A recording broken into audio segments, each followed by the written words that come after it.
ನಮಸ್ಕಾರ. ನನ್ನ ಹೆಸರು ಪದ್ಮಾವತಿ ಅಂಥೇಳಿ, ನನ್ನ ಮಗ ಸಿದ್ಧಾರ್ಥ ಅಂಥೇಳಿ. ಇವನಿಗೆ ಇವಾಗ 5 ವರ್ಷ. ಇವನಿಗೆ ಹೈಡ್ರೋಸೆಫಾಲಿಸ್ ಎಂಬ ಕಾಯಿಲೆ ಇತ್ತು. ಅಪ್ ಟು 3 ವರ್ಷದವರೆಗೂ ಇವನಿಗೆ ಮಾತಾಡೋದಿಲ್ಲ.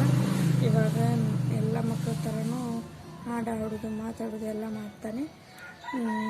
ಸ್ಟೇಟ್ ಬಂದು ಕರ್ನಾಟಕ, ಊರು ಬಂದು ಬಾಗಲಕೋಟು. ಇಂಥ ಮಕ್ಕಳು ಏನಪ್ಪ ಅಂದರೆ ಈಗ ಅಭ್ಯಾಸ ಮಾಡೋದರಲ್ಲಿ ಸ್ವಲ್ಪ ಹಿಂಜರಿತಾ ಇರ್ತಾರೆ.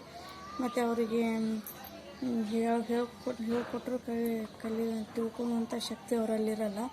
ಆ ಕಾರಣಕ್ಕಾಗಿ ನಾವು ಆಟದಿಂದನೇ ಅವರಿಗೆ ಅಕ್ಷರಾಭ್ಯಾಸವನ್ನು ಕಲಿಸುವ ಒಂದು ರೂಢಿಯನ್ನು ಮಾಡ್ತಾಯಿದ್ದೀವಿ. ಆ ಕಾರಣಕ್ಕೆ ಈತನಿಗೆ ಈಗ ಅವನಿಗೆ ಆಟನೂ ಆಡಿರಬೇಕು, ಅದರೊಂದಿಗೆ ಅವರಿಗೆ ಅಕ್ಷರ ಕೂಡ ಗೊತ್ತಾಗಿರಬೇಕು. ಈ ಥರನಾಗಿ ಹಿಡಿ, ಅವ್ನ ಕೈ ಹಿಡ್ಕೊಂಡು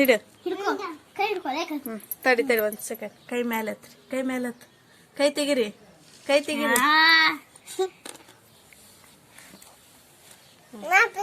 ಜೋಡಿಸ್ರ ಅದ್ರ ಮೇಲೆ. ಅವನ ಕೈ ಸಿದ್ದು ಇಡಪ್ಪಾಜಿ, ಒಂದೊಂದು ಹಳ ಇಡೋದ್ರ ಮೇಲೆ ಇಡು, ಮೇಲೆ ಹಳ ಇಡು.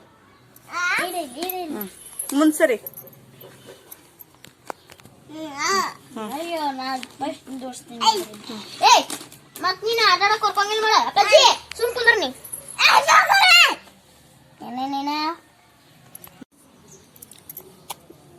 ಹೀಗೆ ಅವರು ಆಟ ಆಡಿದಂಗೆ ಆಯಿತು, ಮತ್ತು ಅಕ್ಷರ ಅಭ್ಯಾಸ ಸಹ ಕೂನಾಗುತ್ತೆ.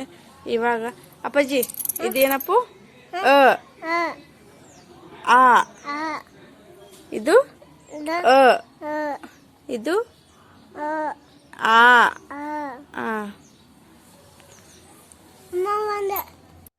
Breakfreesolutions brought to you by eiLabs and Project Discovery.